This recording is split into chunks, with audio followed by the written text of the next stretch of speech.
Assalamualaikum warahmatullahi wabarakatuh.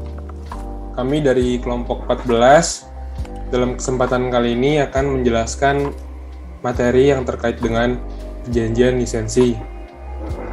Kami beranggotakan Rangga Wisesa dengan NIM 418, lalu ada Naufal Alfawas dengan NIM 465, dan ada saya sendiri yaitu Muhammad Sultan Fijatullah dengan NIM 466.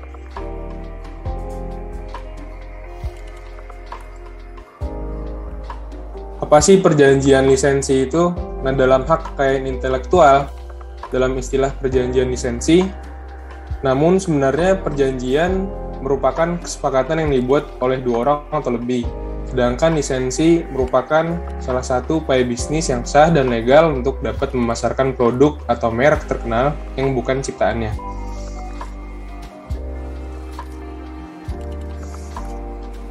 Dengan demikian, yang dimaksud dengan perjanjian lisensi adalah perjanjian antara dua pihak atau lebih, di mana pihak pertama sebagai pemilik lisensi memberikan lisensinya kepada pihak penerima lisensi untuk mendapatkan hak ekonomis dari lisensi yang dimilikinya. Dalam hak tersebut, penerima lisensi diperbolehkan untuk memproduksi dan memasarkan produk atau jasanya.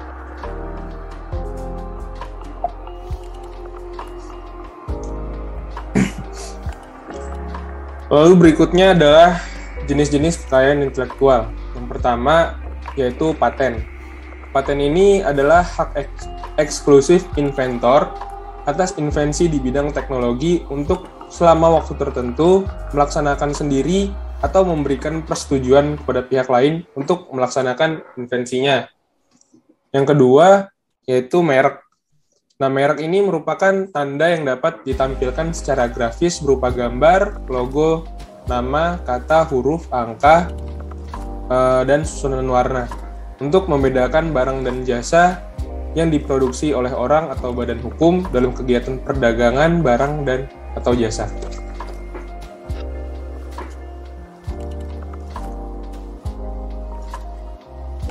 Lalu yang keempat ada hak cipta. Nah, hak cipta ini menjadi basis terpenting dari ekonomi kreatif nasional. Dengan Undang-Undang Hak Cipta yang memenuhi unsur perlindungan dan pengembangan ekonomi kreatif ini, maka diharapkan kontribusi sektor hak cipta dalam hak terkait bagi perekonomian negara dapat lebih optimal. Lalu yang kelima, indikasi geografis. Indikasi geografis adalah suatu tanda yang menunjukkan daerah asal suatu barang atau produk. Lalu yang terakhir adalah rahasia dagang. Rahasia dagang adalah informasi yang tidak diketahui oleh umum di bidang teknologi dan di bidang teknologi atau bisnis. Mempunyai nilai ekonomi karena berguna dalam kegiatan usaha dan dijaga kerahasiaannya oleh pemilik rahasia dagang. Berikutnya akan dijelaskan oleh teman saya.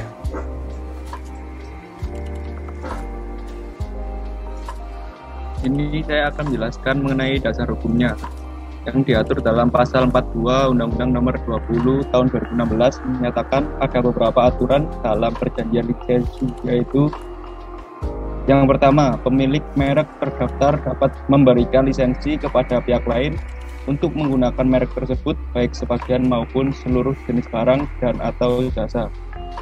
Dasar hukum yang kedua, perjanjian lisensi berlaku di seluruh wilayah negara kesatuan Republik Indonesia kecuali bila diperjanjikan lain.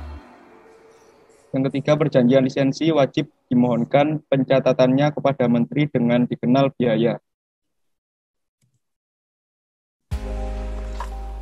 Keempat, perjanjian lisensi sebagaimana dimaksud pada ayat 3 dicatat oleh menteri dan diumumkan dalam berita resmi merek. Perjanjian lisensi yang tidak dicatatkan tidak berakibat hukum pada pihak ketiga.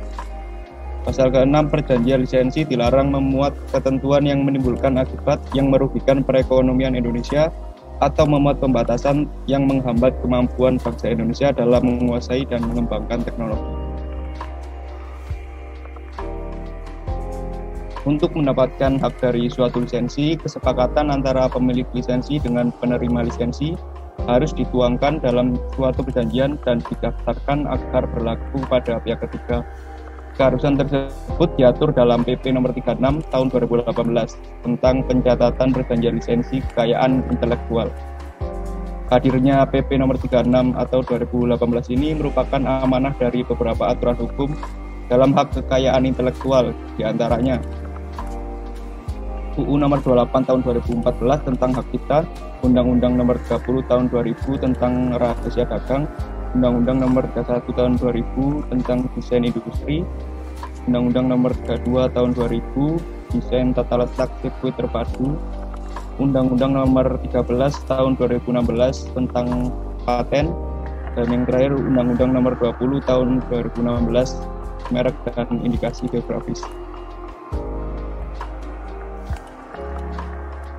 Perjanjian lisensi yang dilakukan untuk memudahkan pembuktian jika terjadi perselisihan di kemudian hari dan juga melindungi pihak ketiga jika terkait dengan perjanjian lisensi. Oleh karena itu, sesuai dengan PP nomor 36 tahun 2018, perjanjian lisensi sebagaimana dimaksud paling sedikit harus memuat